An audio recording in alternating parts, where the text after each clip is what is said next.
So the number of people who could actually handle subbing for a stats class is lower than it should be. Yeah, so I do have some people that could do it, but I still don't want to put a lot on them with that. Okay. So is everybody with what just happened up here? Okay. Let me turn this down. It was a few minutes before 9:30. I had 6 people in here, and somebody pointed out that last time I had mentioned something about, man, I really hope a lot of you guys show up. I'm like, shit. People are like, no, Jeff. I was specifically not 2, 4, 6, 8, 10, 12, 14. It might still work. Okay. So let's do this. Let's really quickly have a little quick review. I want to help you through this, the handout that's behind that sheet right now. Just because we desperately need to get into chapter 9. So what do we know? If you just came in, quiz next Thursday. I'm going to move test 3 to May 8th because I'm actually not going to be here Thursday. The review for test 3 will be May 6th. Okay, so what do we know so far in chapter 8? We know 5 things. 5 formulas, let me say. We know more things, but 5 formulas. X bar plus minus U. X bar plus T. Yeah. What is that one used for again? Which one? So the top one is. Okay, wait. Okay. These 2 are almost the same. Yes. They are both used to find a confidence interval for a Sample. Population. mean. They're both used to find a confidence interval for a mean. So if I want to be within 3 hours of the average mean time for everybody to find a parking spot. That means I'm trying to estimate, my interval I want it to be this wide. It's an interval about a mean. Interval about a mean. Yes. So if I have a question about, and I'm going to have to say this, create the whatever percent confidence interval. Immediately, you know it's one of these 3. You're going to have other formulas on your formula sheet. But if I say create the confidence interval, create the whatever confidence interval, it's got to be one of these 3. Is it means? One of the first 2. Yes. Is it probability or percentages? The last one. More likely percentage, right? We want to create the confidence interval for the percentage of people that like lima beans or whatever. Yes. Are you guys with me? Yeah. And again, I think I told you last time, it's a little, for a math teacher, you have little things that are like, why do people do that? If I ask you for a confidence interval, you use one of these 3 equations. You only would ever use one of these 3 equations if I ask you for a confidence interval. Confidence. You with me? Yeah. So if I don't ask you for a confidence interval, you don't use. Okay. Does that make sense? Yes. So the last formula is the confidence interval. For a percentage. Yes. Now let's focus on these 2. So if I say find the 95% confidence interval for the true mean length of dolphin tails, or whatever, you with me? Could have said ducktails. Oh, woo woo. Let's stick with dolphins. Okay. Which one of these? I know it's one of these. Top. Why can't you tell me which one? Oh, because you didn't. What do I say have to know to determine which one? What's the big difference between the 2? There's 2 differences. Population. No, you have to have a normal distribution to use any of these. It has to be above 5. It's 30. If I'm doing a percentage, NP and NQ have to be more, at least 5. If I'm doing a mean, N has to be greater than 30. Or they just tell me it's normal. You guys with me? I can't use any of these unless I know it's normal. How do I know that? Because the z-score chart needs a normal curve, and the t-score chart is a z-score chart, just adjusted. So what do I need before I can use either of those charts? I need to know it's a normal distribution. Okay, now the 2 first equations. What are the differences? One is a Be more specific. One, we know the population Mean. standard deviation. And the other one, we only know the sample standard deviation. What are the differences? What are literally the letter differences? One has a Z, one has a T. One has a sigma, one has a S. So when do I use a Z-score? When I'm given the Standard deviation. population standard deviation. That's all, that's the key. I can't do shit if they didn't give me any standard deviation, yes? So I don't just, I get students that say this, I'm gonna use a Z because they told me the standard deviation. No, they have to tell me which standard deviation, yes? Which standard deviation did they tell me? Why were T-scores invented? Not just because some dude named Bill got high on Guinness. T-scores were invented to cover our ass when we don't know this and we have to use our next best guess. Cover the tush. Cover the tush. CTT. Don't forget kids. Cover the tush. Huh? Yeah, sample standard deviation. If I only know that, that is an approximation for this. Therefore, I have to use the score that pushes the interval out a little bit. Literally covers my ass better, yes? Okay. Are you guys all with me? I asked you for a confidence interval, bam, one of these three. I want a confidence interval for a mean, bam, a mean, not a mean, a mean. Bam, what are the first two? Which standard deviation do I know? I can tell which one. Yes? So then if it's the T-score, right, so you do N minus 1. So say, Good. say So it's the whole process, once you determine which formula to use, you have a method to get this, right? And of course we have a method to get this. So the method for this is degrees of freedom. How confident do you want to be tells you which column to look at, and then you stop at the degrees of freedom. Is that okay? So say it's freaking 92, you would go to 90 because Wait, no. I'm only ever going to, by the way, does anybody need this chart? T-score chart? Some people see this and see blue and are like, I got the blue chart. No, this is the T-score chart. Has everybody got one of those? Has everybody got one right now? Yeah. You need one today. So if you have one, but you're like, it's up in my fridge, because I like it, or you don't have one. Also, does anyone need this handout? This is on the back of the one we did last time, the T-score practice. You need that one too? Okay. Oh, and you also need, bless you. We normally say bless you. Yeah. All right, let's see. You did Kalea, right?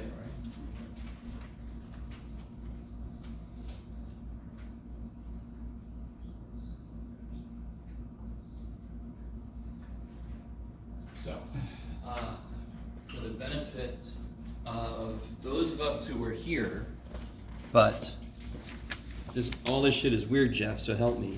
And for the benefit of those of us who weren't here, a really quick review of T-scores.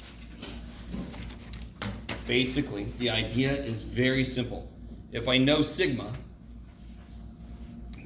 I've got the correct number. That is the right number for every subgroup of the population. It just works for the entire population, and it's normal, I can use Z.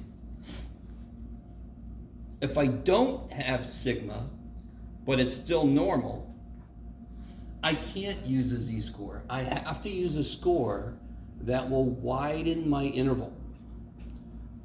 Because if there's something I don't know when I'm trying to construct this thing, I have to build into it a little more tolerance. I have to make it cover me for that fact. I love that. It just makes such immediate sense. This whole idea is about, I'm not sure. So if I'm not sure, I got to go further out. Well, in the construction of this, there's a thing I don't know for sure. I've got to use an estimate. Well, then push that sucker out a little more. Yes? You got to cover your ass for the thing you don't know.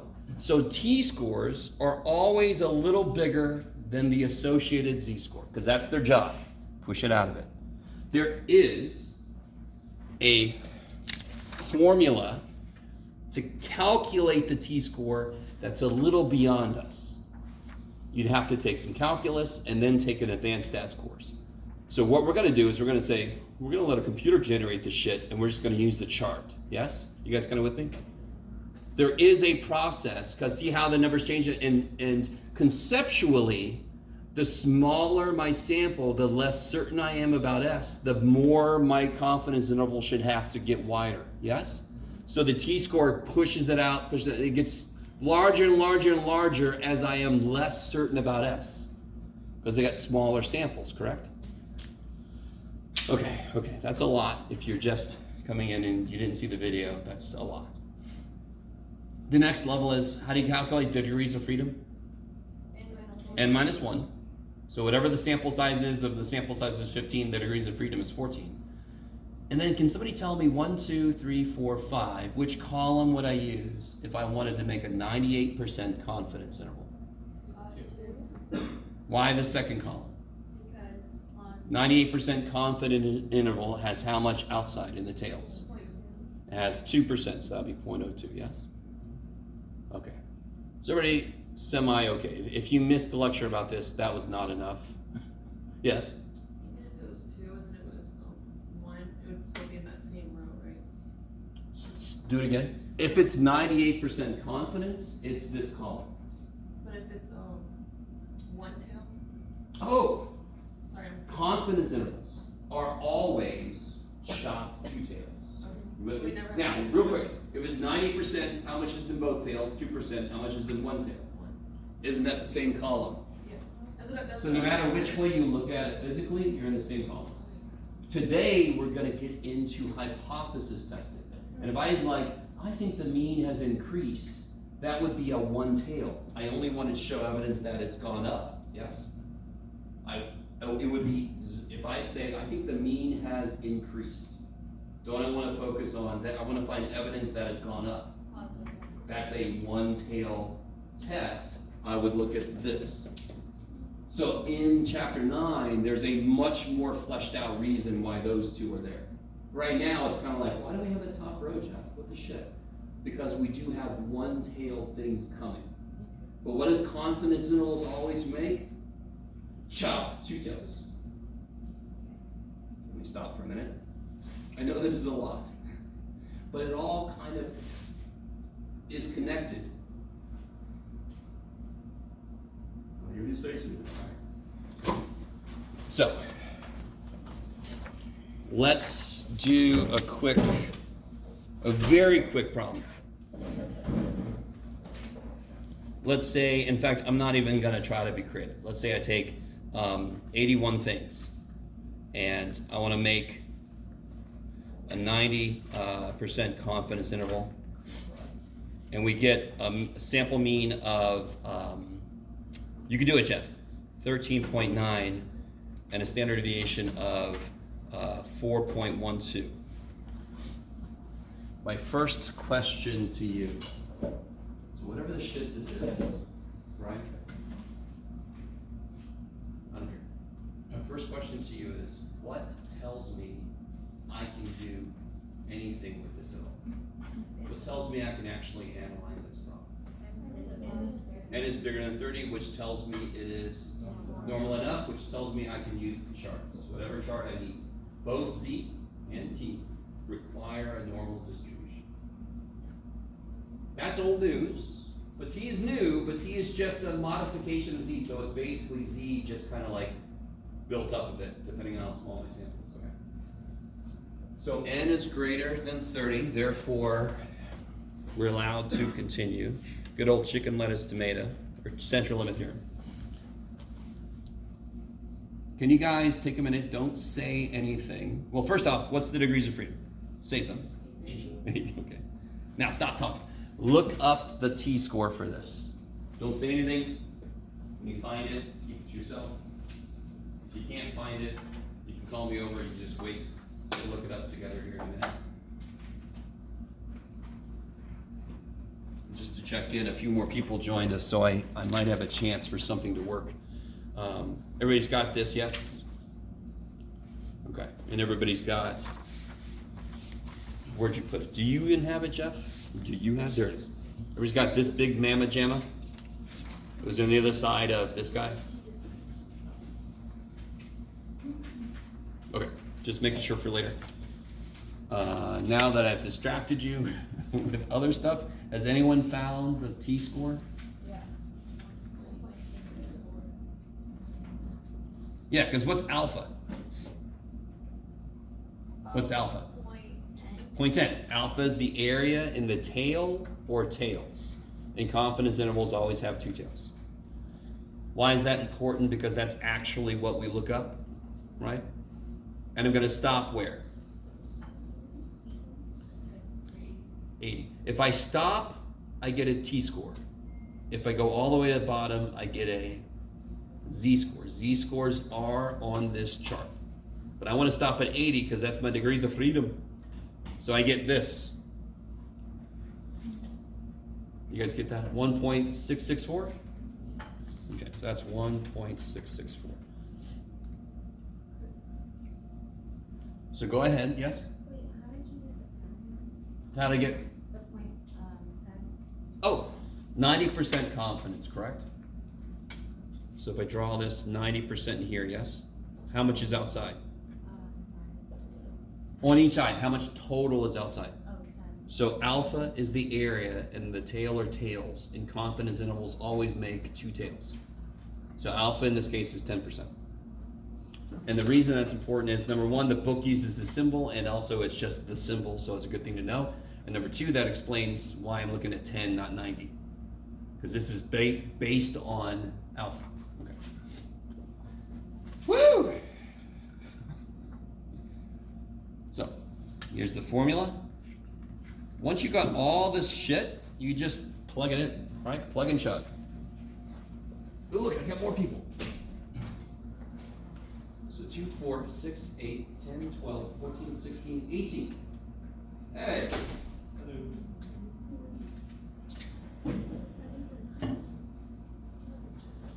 Yes?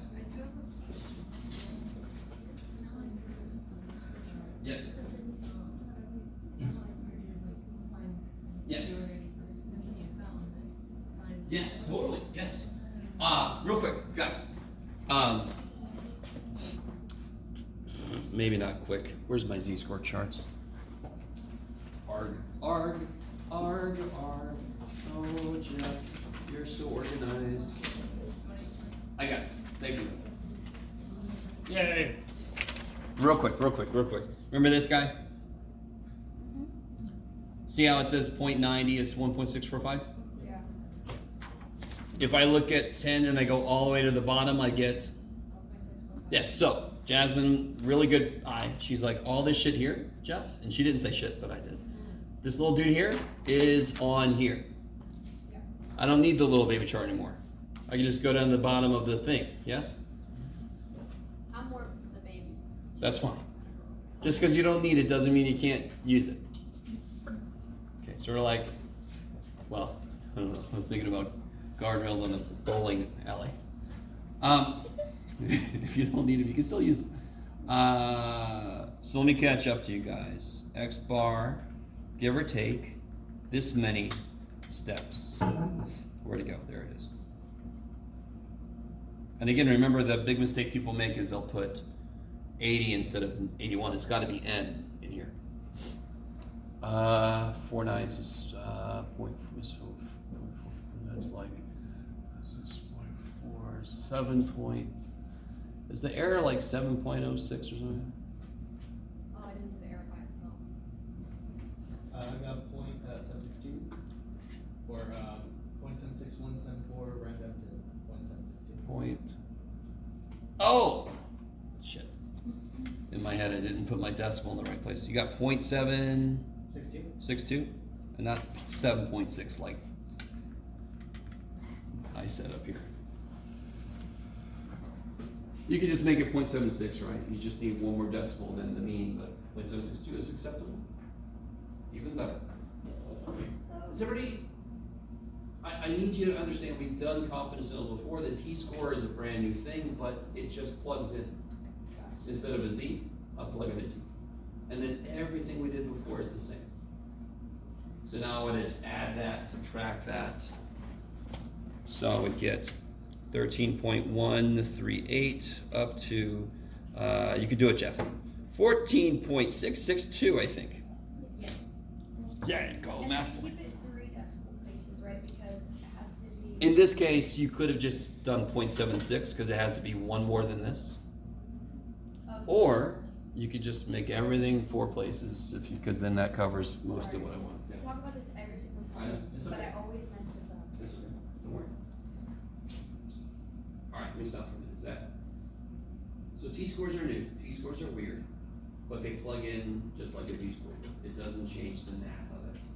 And then if I wanted to, I could say we are 90% confident that the true mean, whatever, I'm sorry, The end. that the interval 13.138 to 14 contains the true mean, whatever. Okay, now. What I want you guys to do, everybody flip to this. Whoa. To be very honest, I think I threw this together like 7 years ago now, and I just haven't updated it. So at one point, this was, I mean, this is still true. It's just when I say last several semesters, I mean like 8 years ago, last several semesters. This was the average grades up to this point in the class, in my stats classes. You with me? So I just, wow, got a bunch of average grades. What I want you to do by yourself right now, and then I'm going to group you up so you can kind of help each other out with the math. I want you to randomly select 20 grades. So what is an unacceptable way to do that? Well, I'm gonna take the first 20 grades. Why is that not acceptable? Number one, you could argue it is, but did you randomly, now you could do like cluster or stratify, yes? But I doubt if you take the first 20, and do you understand from my perspective, if you do it, a lot of people would do it. Then do I get a true diversity of sampling? No, I want a truly random sample. So what's one way you can do it? Drop your pencil, whatever number it hits, write it down, or circle, you with me? Or close your eyes and put your pen, you kind of with me? You with me? So take a minute, randomly select 20 grades. Don't just take all the whole numbers, that's not random. I want my calculation of, screw it, yes. I just tried to like randomly search. Sure. Yeah, I love it. You write it down or you circle it, it would be some way that you could tell what you picked. Yes, don't like shade over it. Future you will hate you. Wait, what? I'm just putting like a circle next You to can it. just circle the data. Make sure you can see what you picked. Yes? Can you still see it? Yeah. Okay. You're not gonna hide from yourself what you're picking. Let me know if you need some help. I like this. I like watching us because it looks like you're doing some kind of magic. Oh. How's it hitting? You don't smell it.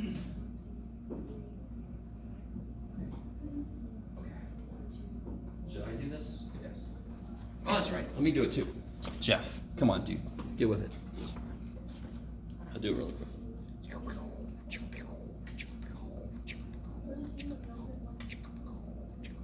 I gotta remember how many I'm picking. Shit.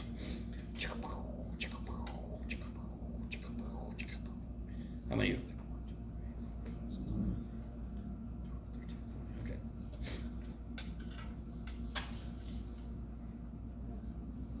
That should be 20, I think.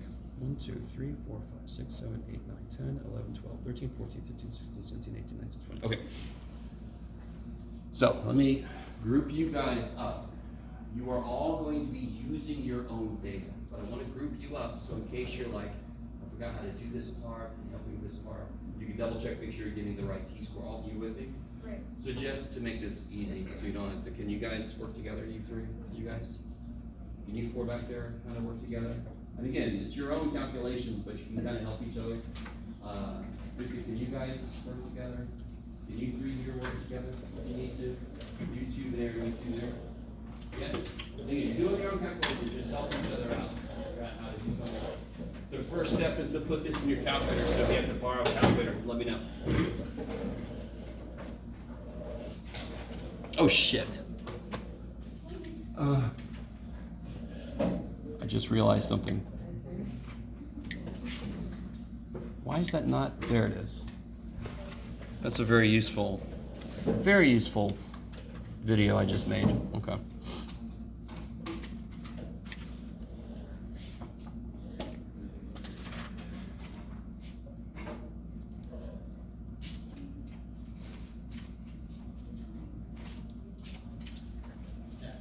Go for it. Take him at what just happened.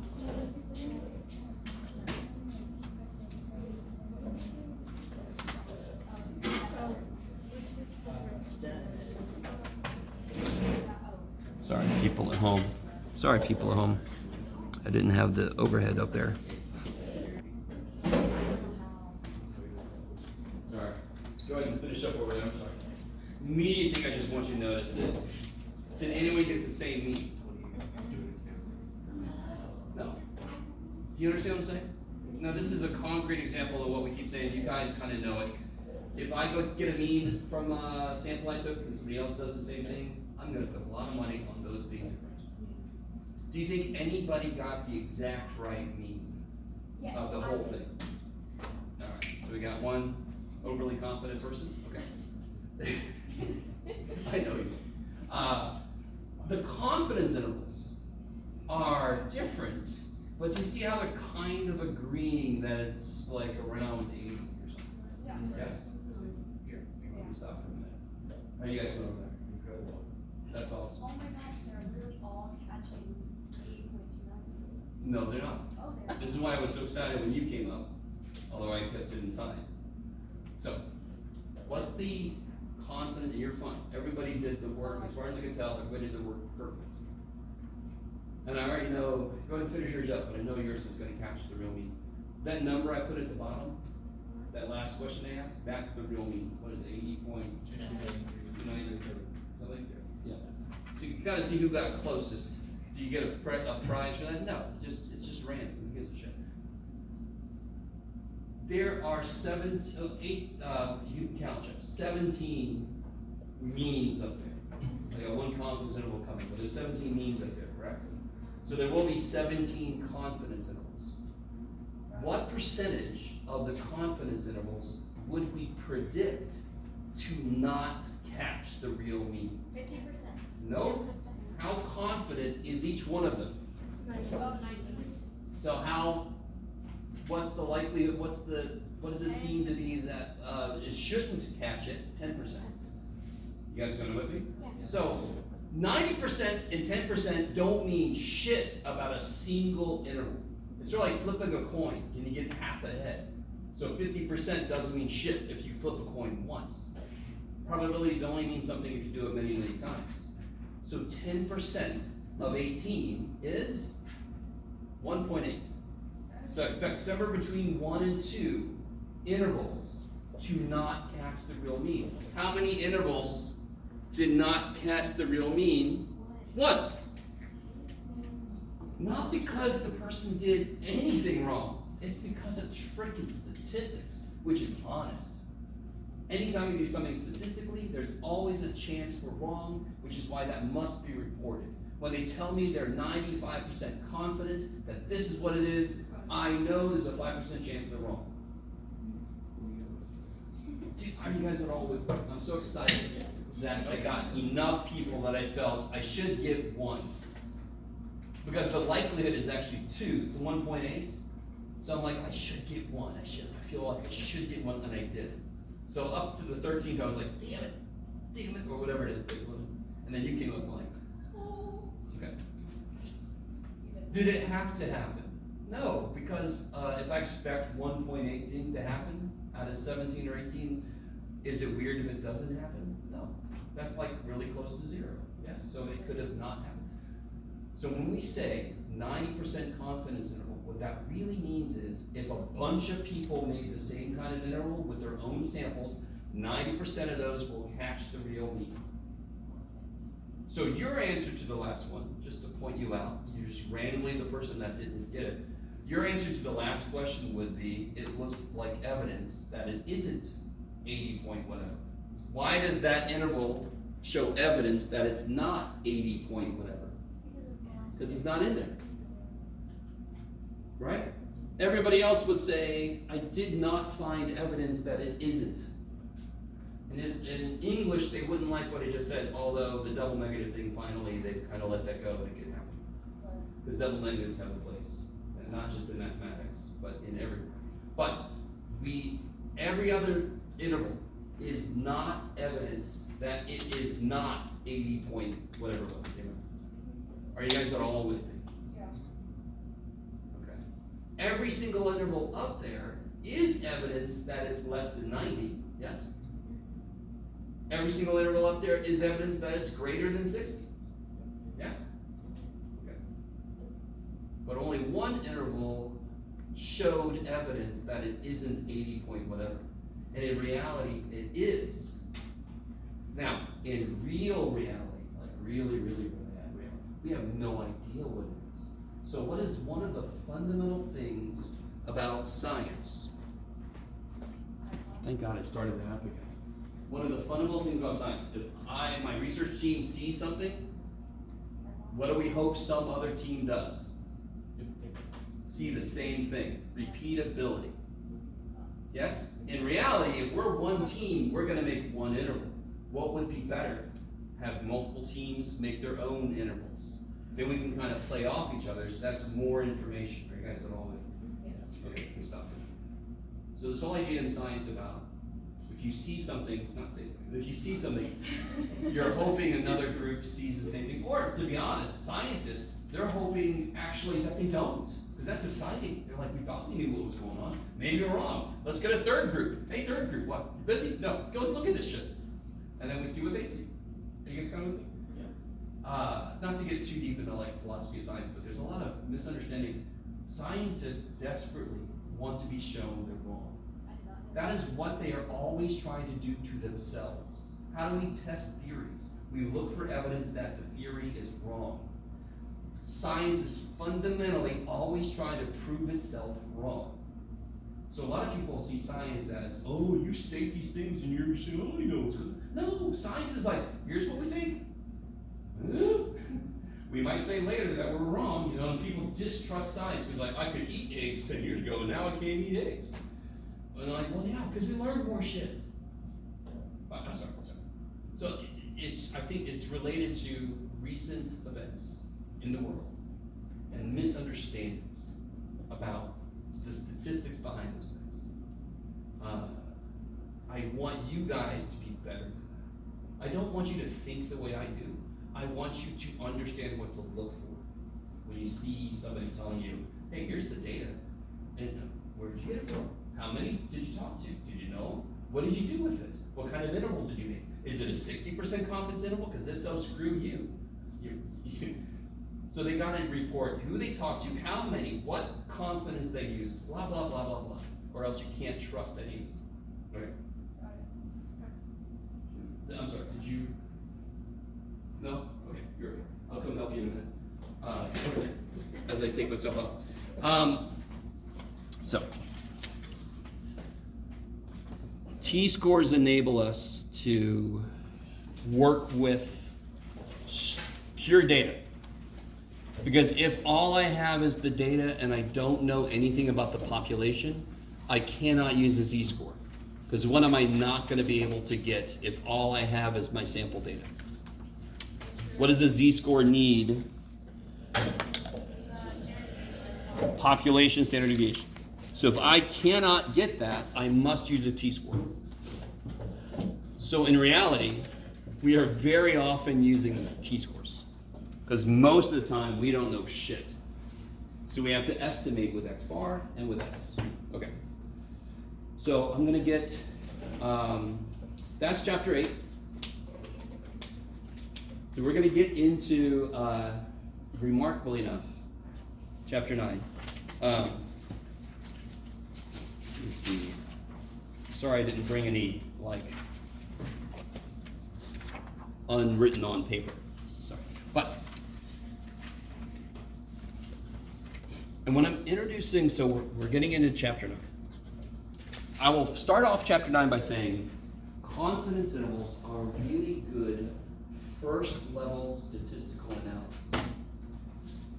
If I take samples of water from all these different lakes, and one lake has the pH balance is off or whatever, like the confidence interval for that lake sample doesn't have the correct level of something, then I can go in and do deeper statistical analysis. Are you guys at all with me? I say no for a second. So a confidence interval, the major flaw of a confidence interval, the reason we don't stop at a confidence interval is because what are they built around? They're built around a sample mean or a sample percentage, correct? Couldn't those be wrong? Couldn't those be drastically wrong? When you created yours, you happened to pick some that were just randomly lower. So your mean was really far away.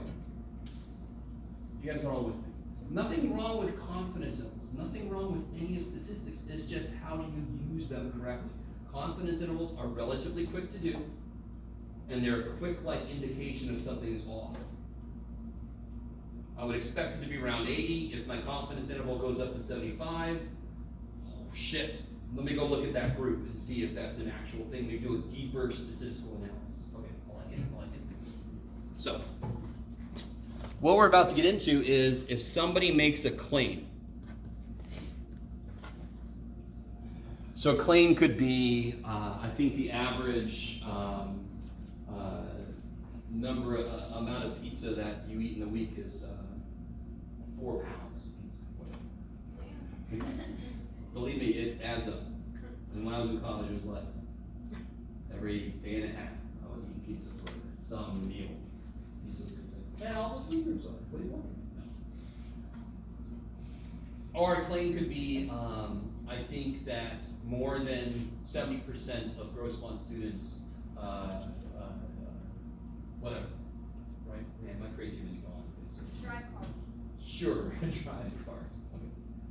You guys kind of with me? So a claim is some idea about, I think the actual this is different from this. Okay. So testing. Or a claim could be, I think the average of this is equal to this. So either way I state it, I want to be able to test it. I want to see, is there evidence against what you're saying or in support of what you're saying? Is everybody with me? And that, of course, just makes sense. That's outside of statistics. That's how it freaking works. If you come at me with a claim, I'm like, why do you think that? So then you have to back it up. Yes? Okay. So let's say I claim that the, here we go, Jeff. Mr. Creativity. I don't know what the hell. Let's say I claim that the average, huh? Cars? Otters? Otters? Okay, all right. So the average number of otters swimming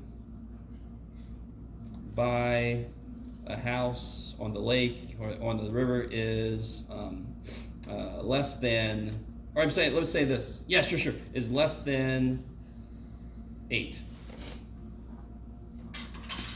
I appreciate that. I would have never thought of otters. That's awesome.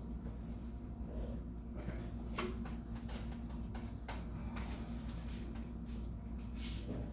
How would you start to test that? So somebody just says, I think that there's less than 8 otters swimming by my house. I want more otters. I love otters, and I think I see less than 8 otters swimming by my house. What would you do immediately to test that? Go outside and look at how many otters are swimming by the house. Take a day. Why would you not just take one day? Because that could be the day the otters are doing their own thing somewhere else, right? So you kind of want to take, of course, a sample of these. Yeah. So every day, like on Monday, you're like, I only saw 3. I think your claim's looking good, but is that enough to stop? No. No.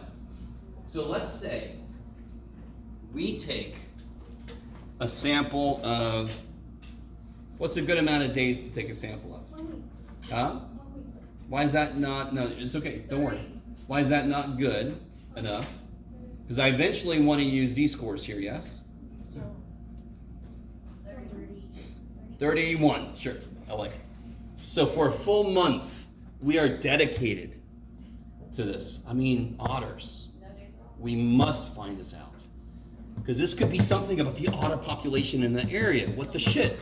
If we see less than 8, we're like, are they okay? All right. Is everybody kind of with me? I want to build this up. I want to make this a thing. Once you run around, the otters! All right. All right. So let's say we take a sample of 31 days and we get an average number of otters that we see of 6.7. Is that less than 8? Yeah. Can I just stop there? No. Now, obviously, two things.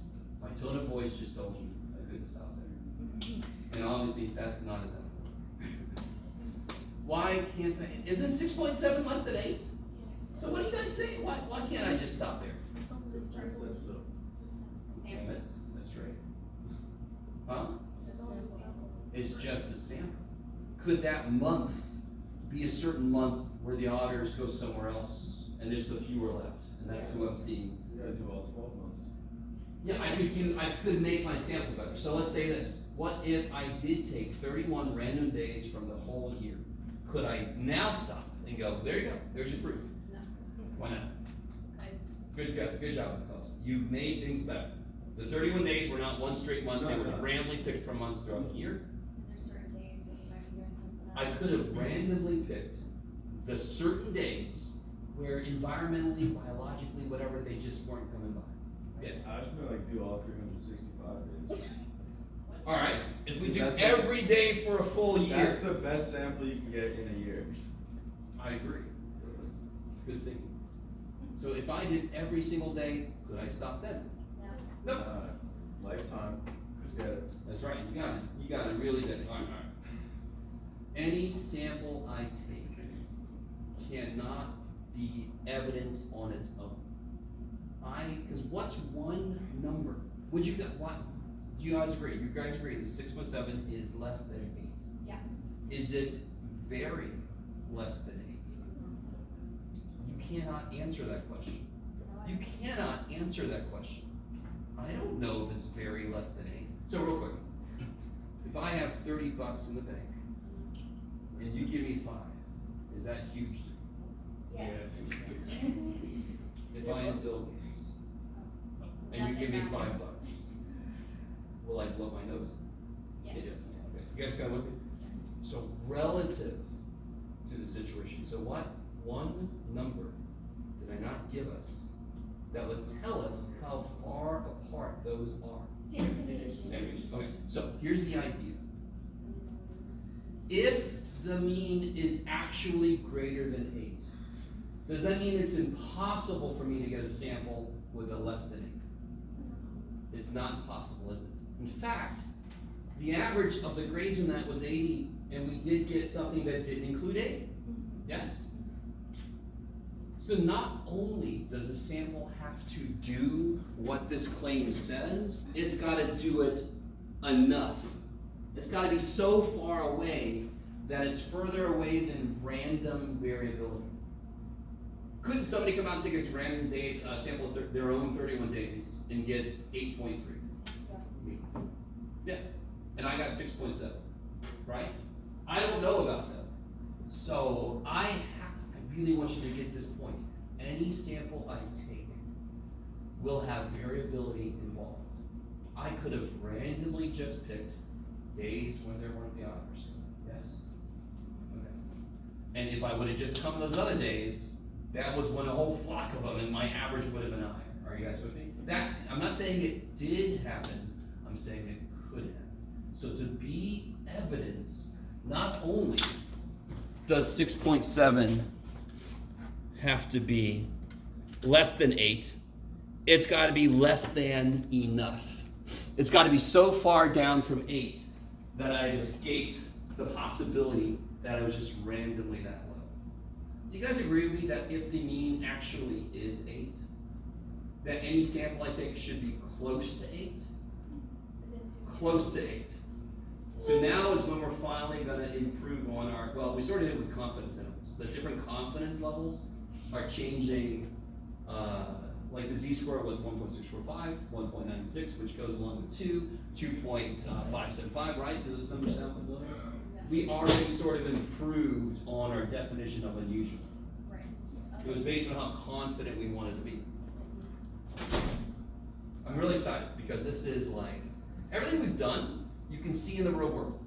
This is the full package. When you see something on a commercial that says it's been clinically proven, this is the shit they're talking about, what we're about to get into. Okay. So does it make sense then that a step in this process should be, what the shit is far enough away then? And doesn't it make sense that that should be somehow based on, an idea like confidence? Yeah. Okay.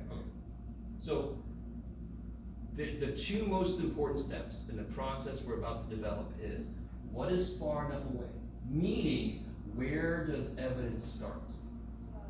So if somebody said, man, I'm pretty good at basketball. I can make like 80% of my shots, right? And they take 20 shots and make 15. Is that 80%? No, it's a little less. You with me? Is that evidence that they aren't good at basketball? No. They'd have to do another 20 or something, right? Maybe that was just a little off for them. That's not so far away from 16, which is what it should be, to be evidence against what they said. Right. Does that make internal sense? Okay, yes. Wait, so you're saying like we're trying to figure out how many standard deviations? Sort of. What happens to two? Like, two. In confidence intervals, we got away from 2. So didn't we use 1.96 for some confidence, for that specifically for a 95% confidence level? That was what 2 was, just a little bit more detailed. So when we said 2, now we know it's really 1.96 to be exact. Didn't we also use 1.645, 2.575? So we've already sort of improved on this static idea of unusual. We can change that idea.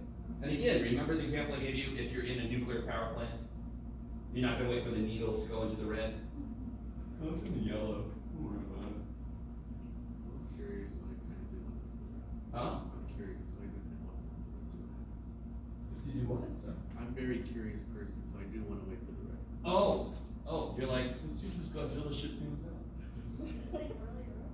Maybe I'll get to meet that Breaking Bad dude. Alright, so, okay. So all of these, so just a little warning, this will be a 5-step process. I will, when I ask you a question, A, B, C, D, E will be the 5 steps. You don't have to memorize the steps, you are gonna know how to do each step. You're gonna have to know how to do each step. When I learned this, it was 8 steps. So you're welcome. Yeah, you're welcome. Okay. So, if I told you that I know the standard deviation somehow magically, just go with me for a second, that I know the standard deviation is, you could do it, Jeff. You could write something. Here it comes. There it is. Okay. It's 3. Now we can at least determine how far away 6.7 is from 8. Right. Real quick, if the standard deviation was 0.3, and we haven't even taken into account that this is a sample of 31, that's like light years away. You guys see what I mean? Okay, now, real quick. I just kind of gave it away. The standard deviation being 3, I cannot use that number to kind of gauge this. Why not? It's too close together. No. I can't use the number 3. Because where did 6.7 come from? A group, yeah, a sample. So what do I have to do to sigma to make it become the spread I want to use? No. I'm sorry. What we're about to do, dividing by the square root of n, doesn't make it into a sample. It makes it work for groups. Okay. That's why I still have to do it even if it's S. S is for individuals, sigma is for individuals. S divided by square root of n is for groups of size n. Sigma divided by okay. So this one involves groups. Why does it involve groups? Because how did I get X bar? I took a group. I took a sample of 31. Got it. Okay. So what is, in this case, by the way, we're just going over concept. It's going to come very, very recipe-ish in a minute. I just want to kind of wrap in everything we know so far. What is sigma x bar? 3 divided by square root of 31. 0.5388. Now, can you guys take a moment, and you can use 0.539 if you want to. Can you tell me how far apart 6.7 and 8 are? Don't say anything. Just do it.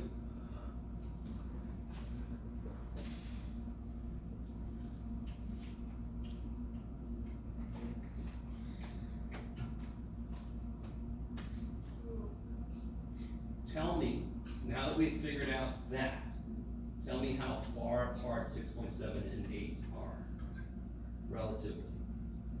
Does anyone know how to rephrase that question? What are you gonna find? The z-score. That's what the z-score does. It just tells me distance. Yeah. 8x. X minus the mean divided by the standard deviation. Which standard deviation are we using?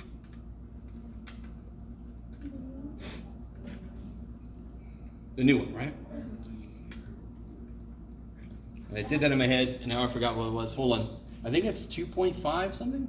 Negative 2.5 something. It is. I did know that. 2.53? 2.54? To be honest, I'm not sure. I didn't do it in that. I just started doing it and it's -2 point. I could have done it wrong in my head, don't worry. 2.41. Darn it. Okay.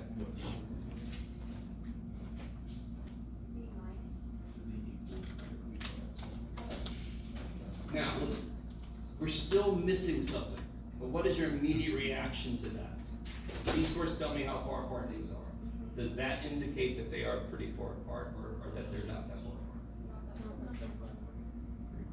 Go in a corner and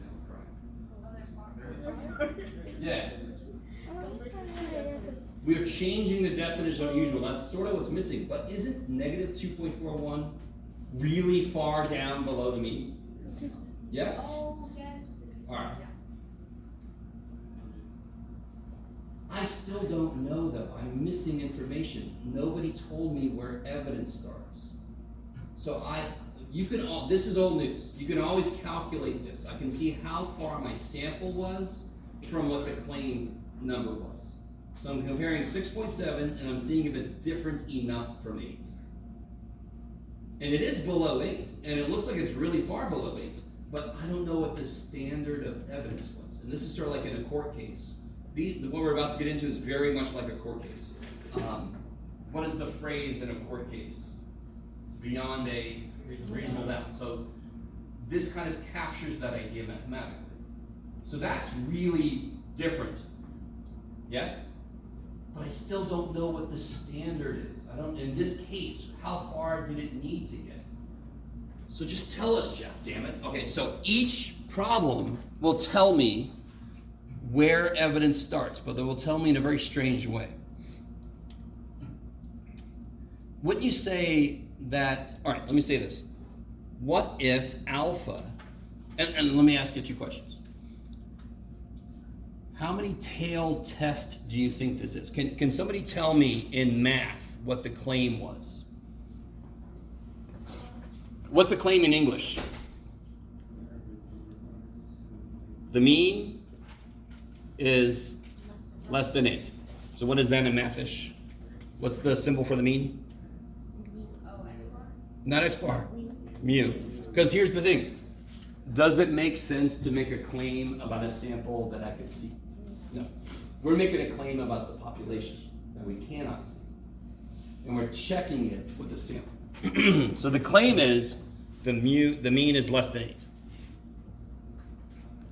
How many tail tests do you think that would lead to? 2, 1. If I want to show it's less than 8, am I interested in both sides of the picture? I'm just interested in one side. And again, does that make sense? Where is the tail? Well, here's the beautiful thing. If you write that down, the direction the inequality is pointing is where the tail is. I want to find, what would be evidence? So real quick. If it's 8, I should get a sample in here somewhere. Right. Everybody agree? No. If the mean actually is 8, I'm probably not going to get a sample mean of 8. Yes? Right. If I take a sample, it's probably, but it should be close. So they have to tell me what close means. So since my claim is it's less than 8, I have to pass all these that would be like normal, that would be just random variability. I have to go so far down that it can't just be random variability, that the likelihood is it actually is less than 8. So what if I told you that I want to use an alpha level, oh shit, of 0.01? So they have to tell us that. They have to give us that. Just like if I said create the confidence interval for the true mean of blah, blah, blah, you're like, what percentage confidence, Jeff? So this is exactly like that. In fact, this is related to that. Now, how many tail tests was this?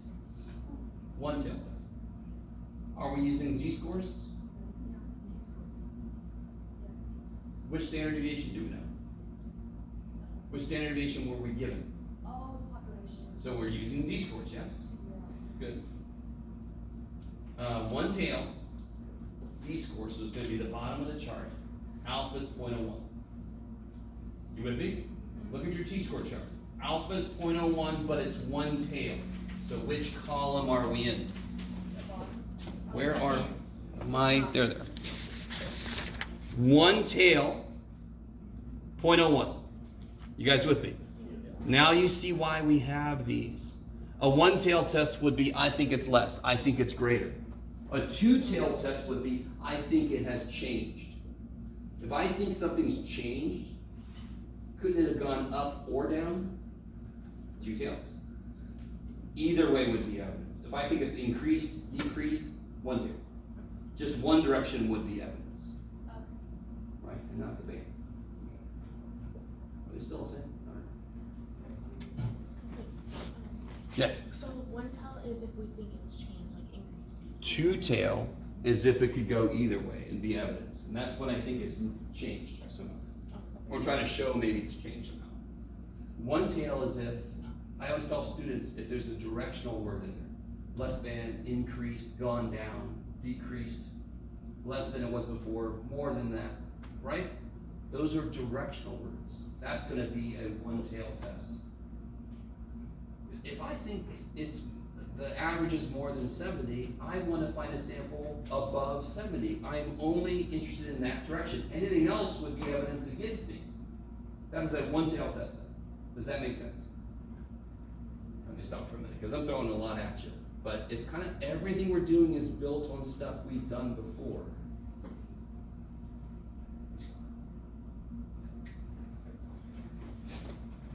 This problem is a little all over the place, and I already told you it would be because I'm kind of introducing different things at different times.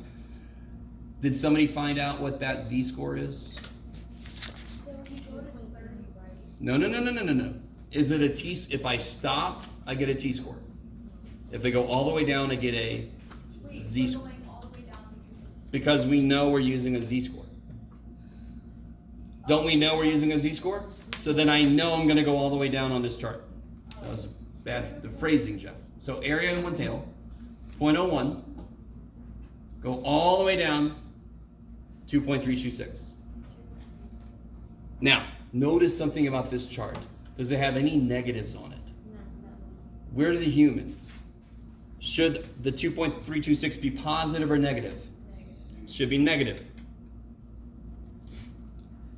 Did we make it that far? Did we go past this? What did we get? Our sample is how far away? -2.41. So did we get past this benchmark? No. So, if the actual mean is 8, my sample should be in here, yes? Yeah. I've got to get further to show evidence against it being 8. Did we make it further down? Yes. We did. So this is where evidence starts. If I get a sample that is in here, I can reject the claim that it's 8 or above. I can show evidence that it's less than 8. Why? Because random variability says it'll be in here somewhere if the average really is 8. So where would evidence be that it isn't 8 outside of there? It's gotta be less than, but less than enough.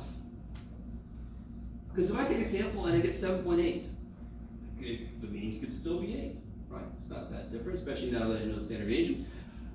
If I want my sample to be evidence that it's less than 8, it's gotta go past all these things that could be just random variability, and in this problem, we've identified this distance to be far enough. So let me do this, because I do feel like this has gotten a little insane. Let me give you a sheet that's got each step explained. It's insane.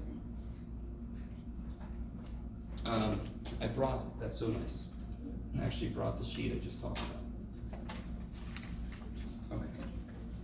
I don't know about you guys, but I don't know, this semester is crazy, and I've just been sort of going to class without certain things, and I'm like, oh good, that's always nice.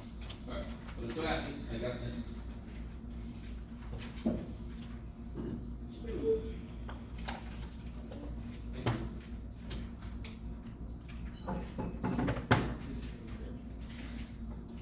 So before I forget, I'm gonna say this several times.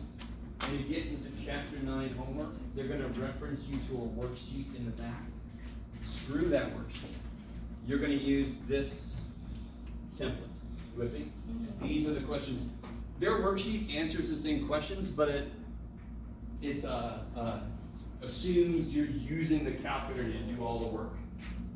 So if anyone is curious, you could shove all the data in, and the calculator will tell you the answer. And you're like, why don't we just do that, Jeff? Because then you don't learn shit. Okay. So, we basically have every step here almost represented. There's 2 steps that I didn't represent here. So can you guys just read through the situation? Get a feel for it?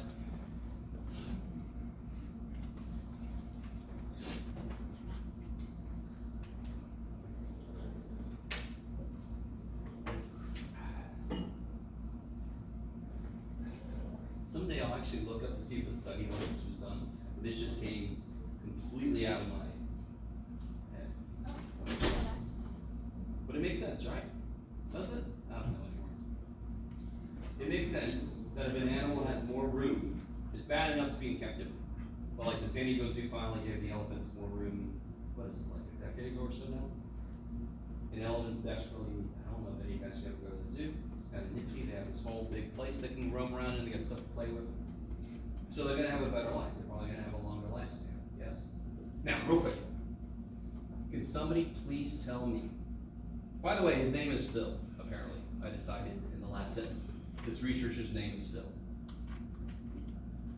Can somebody tell me what his claim is? Tell me in English what his claim is.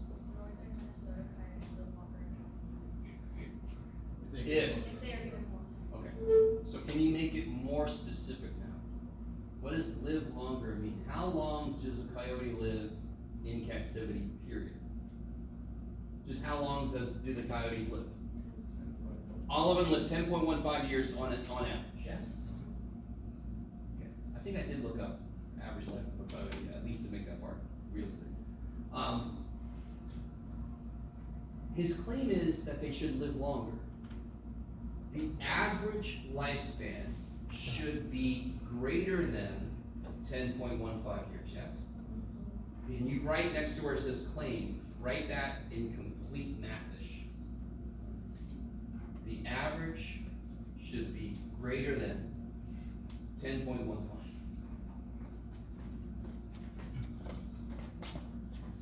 So it'll be the average should be greater than 10.15. Now what the shit, Jeff, is this all about? Okay. Have you ever gone to a coffee shop and there's a couple of old dudes, maybe one's got a newspaper, both of them or something, and they're kind of every now and again, there's, what is it about, you're wrong. I consider these two, and they're affectionately called the hoe and the ha, by the way.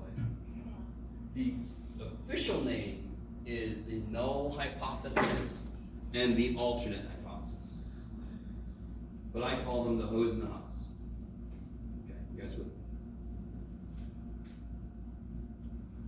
The null is the one that would not be evidence against the claim, or it would not be, how do I say this, what's the better way to say that, John? Well, I basically give away the game when I say the null must have an equal sign. The null must be the situation where, the mean really is, not greater than 10.15. So the way I tell which statement this goes in. So this is a claim. These will both be claims. The minute you make a claim, isn't there automatically a counterclaim? Even if nobody exists to have the counterclaim, there just is. If you're like, I think I'm gonna make an A, the counterclaim is, you're not gonna make an A. Yes? That's what you're sort of inherently fighting against. Whatever the claim is, it could be either one of those. Does our claim in this case have an equal sign? So I'm gonna put it next to ha. The null will always be the one that includes the chance that the number in the claim is right. What is the opposite of greater than 10.15? Less than or equal to. So doesn't that include the option that it could be 10.15? Okay, good. So the null always has to have that option. So inherently, the ha is the one that I can show evidence for. So let me ask you this. I'm really sorry. There's a lot to this. If I thought that it was 10.15 and I take an average and I get 10.15, does that prove that it is 10.15? If I take a sample and I get 10.15, is that even good evidence that the actual average is 10.15? No. But if I think the average is 10.15, and I take an average and I get 1, and standard deviation is like something reasonable, that is good evidence that it ain't 10.15. Are you with me? If you're like, I think there's 30 people next door, and we look and there's 2, you were completely wrong. Yes?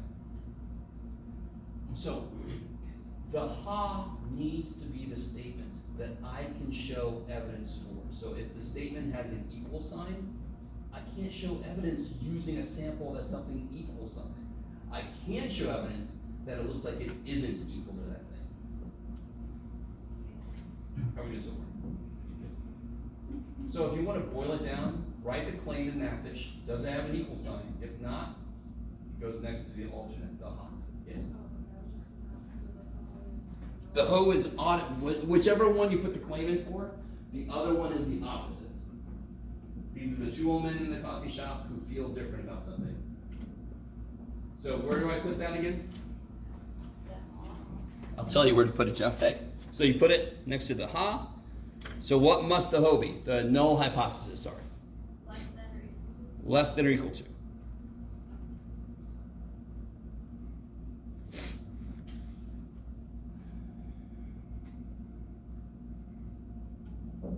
So how many tail tests will this be? How many tails? Can you tell me where the tail will be? Yes. Because where would evidence be for my ha? Up, yes? So it's gonna be here. So it's a 1-tail test. So the new thing here was those symbols. You write your claim down, you see which one it goes in for, and then the other one is the opposite. So this captures the 2 possible stances somebody could have in this situation. Are you with me? Yes. Yeah, no. So for the one, how did you determine again it was 1 tail or not 2? Because the only way to show evidence for this is to get a sample up there. Okay. Anything else is not evidence in support of this. Okay. You guys feeling generally not too bad? Okay, maybe. Part B, very familiar. Take a minute, think about part B, don't say anything. Alright, so A is kind of new. B is so not new.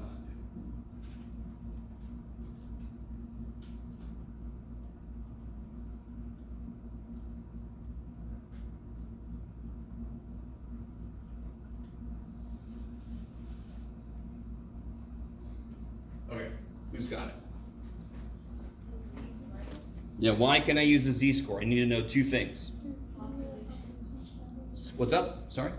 Population standard deviation. Population standard deviation is known, and what you got, Araceli? Do you have the other part? Or you're like, that's what I was gonna say, damn it. No, Yeah, what's the other thing I need to know? Because if I know this, I'm not gonna use a t-score. But what do both z and t need? And why is this normal? 41 greater than 30. Yes, n equals 41 greater than 30, normal enough. So whenever you tell me z or t, you must explain it with two statements, yes? If you say t, you're gonna say it's normal enough for whatever reason, and we don't know the population standard. With z-score, blah, blah, blah. You gotta tell me it's normal, and why, and which standard deviation do we have.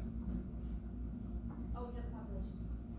So don't just say z because we know the standard deviation. That does not make any sense. There are two types of standard deviation. Okay, so part B should feel fine. That's basically what we've been talking about for a while. Part C is semi-new. Where's our tail again? And anytime you forget, just look at your ha. Which way is the sign pointing? Yes? That's the great thing about inequalities. They are arrows. You talk about your alligator, whatever bullshit, but it's just an arrow. Now don't say anything yet. It's a z-score, yes? And alpha's 0.01, and it's a one-tailed test. Don't say anything. Try to look up what z-score we're going to use.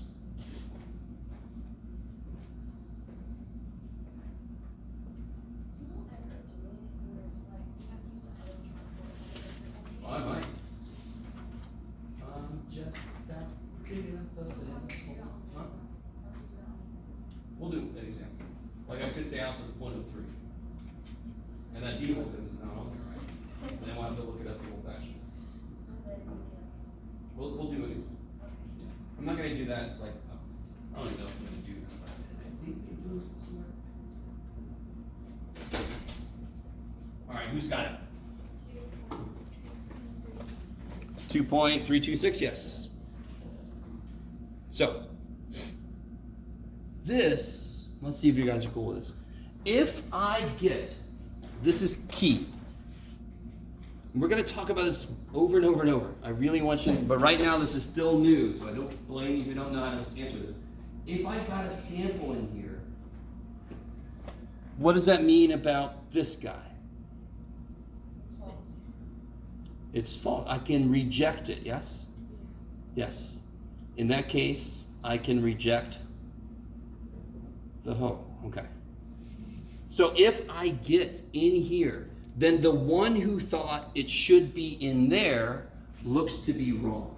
It is evidence that that was wrong. Therefore, according to our study, we will be able to reject the null hypothesis. You guys with me? Just to be, Only more if thorough. it's, so that one would only be true if it's in parentheses. Well, if I get anything that isn't in here, Okay. And I'm sorry, if I get something that is in here, then I reject the one who thought it would be down here somewhere. Okay. Does that make sense? And the null hypothesis, since it always has an equal sign, will always be the one that thinks it's in here somewhere. So if I get a sample here, and there's somebody who thought it should be there, I could go, well, looks like you're wrong. You guys with me? Do a golf, I don't play golf, but hit the golf ball, I'm like, I think it's over there, and it's over there. It looks like you're wrong. I think it's over here. Well, it's over there. It looks like you're wrong. You guys with me? Is that straightforward? So when I say put it into words, when I say define, I mean make a picture. When I say put it into words, I mean this. Oh, here's the next level of this. Oh boy, oh boy, oh boy. Don't I already have a z-score up there? Yeah. 2.326? Aren't I also about to calculate a z-score to compare? Just like we did with the honors. Yeah. Didn't we calculate a z-score 6.7 minus 8 divided by the point whatever the shit? Right? So me personally, I call the z-score we're about to calculate, I call it z-star. Z asterisk. Yes? Sorry, real quick. The Yes. put into words, which one is? We're about to do it, sorry. Oh, okay. Yeah. We're about to put it into words. So if the z-score that I calculate, if z star is greater than 2.326, if the z-score we're about to calculate, and I just call it z star to differentiate it from the one that's already here, this is my benchmark. This is how I check if the sample got there. If my sample is in here, what can we do with the null hypothesis? What does it look like is going on with that? Reject the null hypothesis. If we get a sample whose z-score is in here, and that's just what z star means, is the sample's z-score, then I can reject the null, I'll say.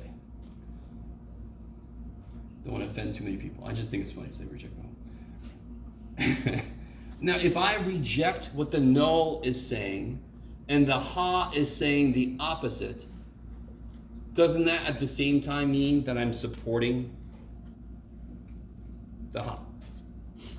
If I have two people, you guys right here, you two have opposite stances, and I reject what you say, that inherently means I'm supporting what you say.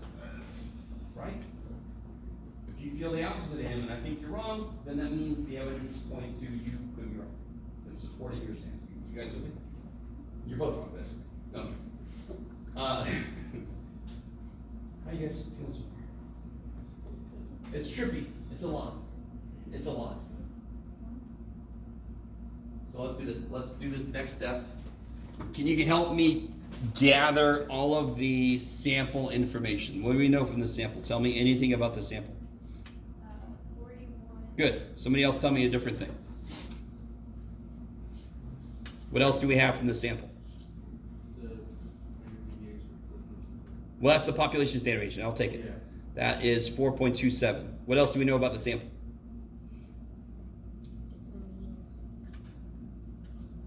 Good. 12.45. And one thing, of course, again, 12.45 is more than 10.15, but I don't know if it's evidence that the whole population is more than 10.15 yet. It's just a little sample, dude. Yes? So before I get a z-score, what do I need to do? Good.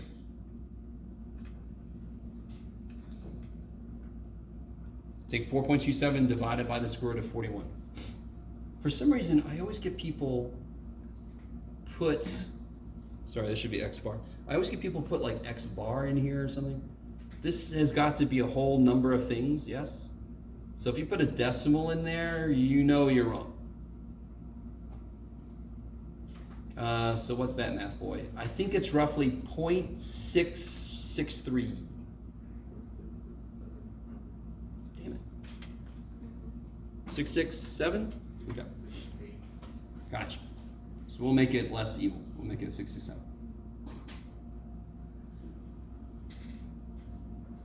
So now I can calculate Z star. All Z star is the Z score I get from my sample. And I'll show you in a minute another reason why I call it Z star. So Z star is just the same old formula. It's our data. That's our data, correct? That's the sample that was taken, minus the supposed middle. 10.15 divided by the new standard deviation. So real quick, if I'm trying to show evidence against it being 10.15, the way this kind of works is we assume that it is 10.15. And then we show evidence that that leads to a contradiction. So if it is 10.15, we should get a sample close to 10.15. We've identified what close means. So if I get a sample further than that, that's evidence against it being 10.15. I don't know how much sense what I just said makes. Got it. So you've heard people say, assuming you're right, look at his shit. Right? Oh, he's a good kid, he always does. Well, assuming you're right, he just broke down the shit. You guys know? So assuming it is 10.15, does that lead to what we should see? Well, so let's see. What do you guys get? Wait, get your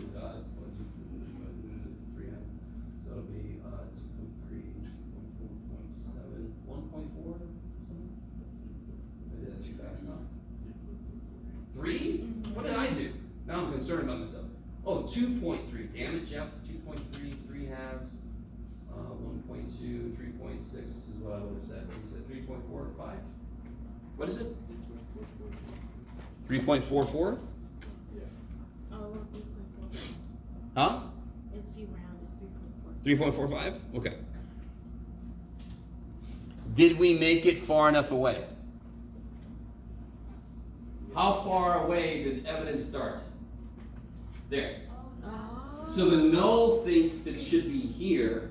We got, not only did we beat this guy, we're at 3.45.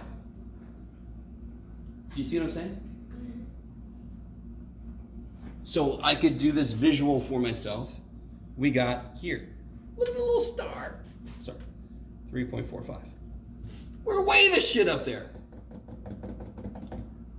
Quick question. Can somebody tell me on this picture where is alpha? Where is alpha?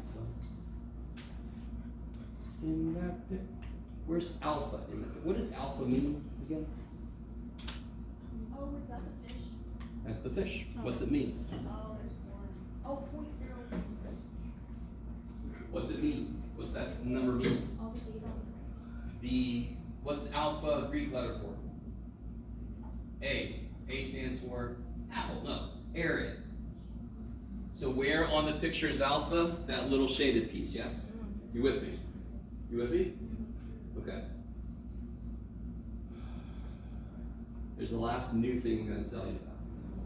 We'll finish this up now. When I said alpha, I'm accepting, I'm setting the probability of randomly happening. So what I'm saying is, if the mean really is 10.15, what percentage of the sample should show up out here? 1%. You with me? So if we get a sample that is out there, holy shit, we just did something that should not have happened given our assumptions. Let me just say everything I said again. Assuming the middle really is 10.15. There should only be a 1% chance the sample happens out in the tail, yes? So if we get a sample in the tail, we just did something that should only happen 1% of the time. So what's more likely? We just randomly got there, or it actually means the mean is lower? Random. No. Because that's only got a 1% chance. So we're assuming 10.15 is here. And if I get a sample way out here like we did, that is evidence that the picture actually should be moved up a bit. That the mean really is higher because we just did something that, assuming 10.15 is the middle, should really not have happened. It only had a 1% chance of happening. So it disproves, or it proves that that less means. Doesn't prove it. We can never prove it. But it's decently good evidence. That's, yeah. So you couple that with the fact that it sort of just makes sense. And then I could write a journal article about this and say every zoo should look into doing this. If you have coyotes in there, you should really look into giving them more room. You guys got to agree. So this would be, we have clinically proven that giving coyotes more room helps them live longer. So here's the last step. Here's the step you guys will really, really love. You have to write a conclusion. By the way, real quick, the red writing is kind of like the concept. Oh, p-value we'll talk about next time. Dear God. We'll get into p-value. The black writing is sort of like the practical nuts and bolts. So what is our conclusion? We have, did we make it? Did we make it in there? Yes, we have found sufficient evidence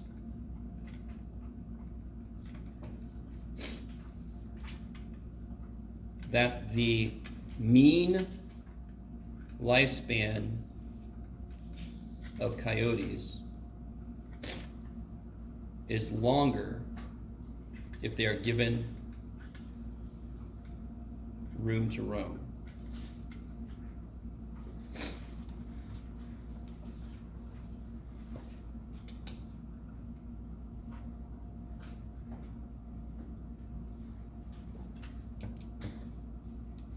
That is what that says. Wow.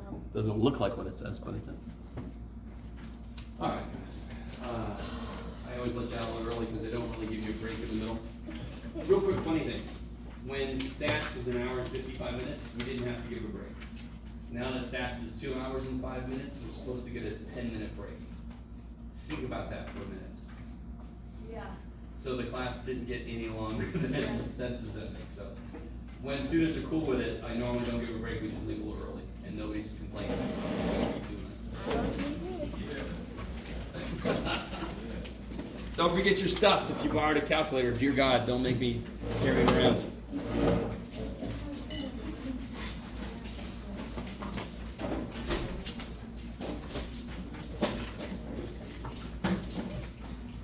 Thank you. Thank you. Shoot, yes. Thank you.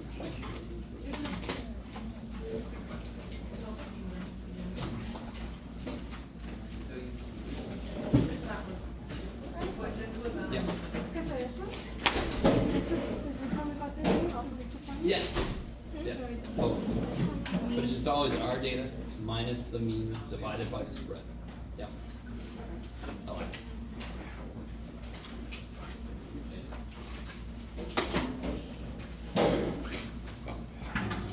Exciting part of the video.